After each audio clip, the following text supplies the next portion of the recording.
Leopoldo López es un líder político venezolano. Pasó 4 años incomunicado y fue exiliado de su país por oponerse al régimen de Maduro. Leopoldo López, bienvenido al Punto. Gracias por acompañarnos. Muchísimas gracias.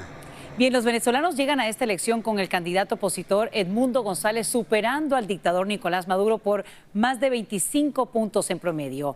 Bajo el control institucional que tiene Maduro, ¿basta esto para ganar la elección? Es decir, para que Maduro reconozca una derrota y entregue el poder. Mira, lo más importante es que hay una certeza, que es que Edmundo González gana el voto popular. No hay manera que Maduro gane el voto popular.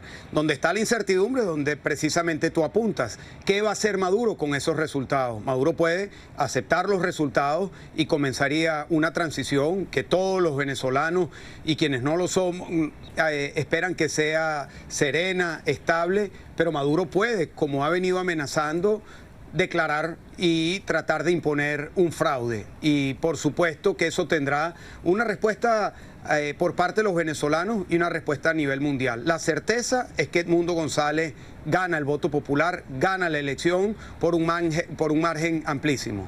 Y bien, Maduro ha amenazado incluso, y cito, con un baño de sangre si no gana estos comicios presidenciales. El presidente Lula da Silva de Brasil respondió diciendo, y cito, que Maduro tiene que aprender que cuando uno gana se queda y cuando uno pierde se va y se prepara para otras elecciones. Hacen eco de esto también el presidente Petro de Colombia, el presidente de Chile Boric y el expresidente Fernández de Argentina. Te pregunto, ¿cómo evalúan entonces la posición de aliados ideológicos clave del chavismo de cara a estas horas por venir? ¿Qué es lo que se está haciendo?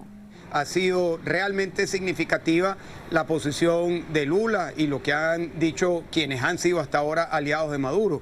No lo acompañan, por lo que han sido sus declaraciones, en una amenaza a los venezolanos de un baño de sangre, de un conflicto civil, y también el mensaje ha sido muy claro. En elecciones el que gana, gana, el que pierde, pierde. Y yo creo que esa tiene que ser la convicción de Maduro y de quienes lo están acompañando, porque no hay manera, y esto es muy importante que se entienda claramente, no hay manera de que Maduro pueda imponer un fraude y que eso sea sostenible en el tiempo y que eso pueda generar inestabilidad para la dictadura y para Venezuela. Bueno, y precisamente es probable que esta decisión de entregar el poder ante una eventual derrota no dependa de Maduro, sino de su entorno político y del sector militar, de los que usted ha sido perseguido y preso político. ¿Cómo se negocia entonces una posible transición cuando hay diferentes intereses involucrados?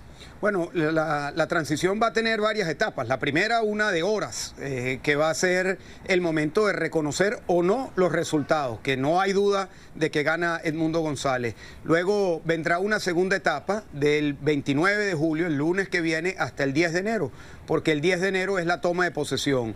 Todavía Maduro estará en el poder y esos serán meses de muchas conversaciones y de ir construyendo el andamiaje para la transición. Y luego, del 10 de enero del año 25 en adelante, que ya sí será un nuevo gobierno con Edmundo González de presidente. Por supuesto, hay muchas incertidumbres porque nada está escrito con respecto a cómo se puede hacer esto.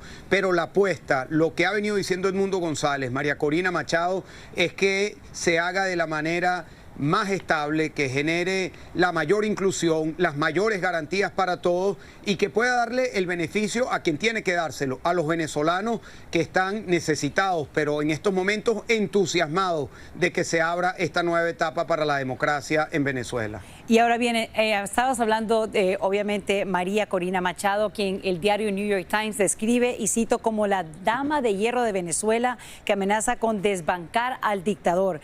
Ustedes han sido aliados claves y te pregunto, ¿cómo es que su liderazgo ha marcado una diferencia en esta etapa tan crucial para los venezolanos?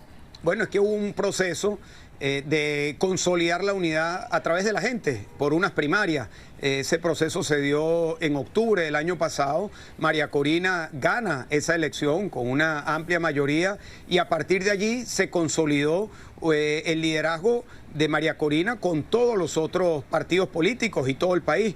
Cuando a ella no le permiten inscribir su candidatura, se logra inscribir la candidatura de Edmundo González, quien pasa de ser una persona desconocida y en cuestión de meses a tener más del 60% del apoyo popular. Y ella y Edmundo González han creado un binomio, un equipo en donde los venezolanos están depositando el día de hoy su confianza para poder impulsar este proceso que es complejo. Todos estamos claros que no es una elección normal, no es pasar de un gobierno a otro gobierno, es pasar de un sistema autocrático a una democracia que va a requerir mucho liderazgo, mucha cohesión y también mucho acompañamiento por parte de los venezolanos, que es lo que se va a estar materializando, cimentando y legitimando el día de hoy. Te agradecemos enormemente, Leopoldo López, líder de la oposición en Venezuela, que nos hayas acompañado en Al Punto y seguimos de cerca el desarrollo de estas elecciones que podrían representar el que tú y otros venezolanos exiliados puedan regresar a su tierra. Muchísimas gracias y un abrazo a todos los venezolanos. Que Dios derrame bendiciones sobre Venezuela el día de hoy.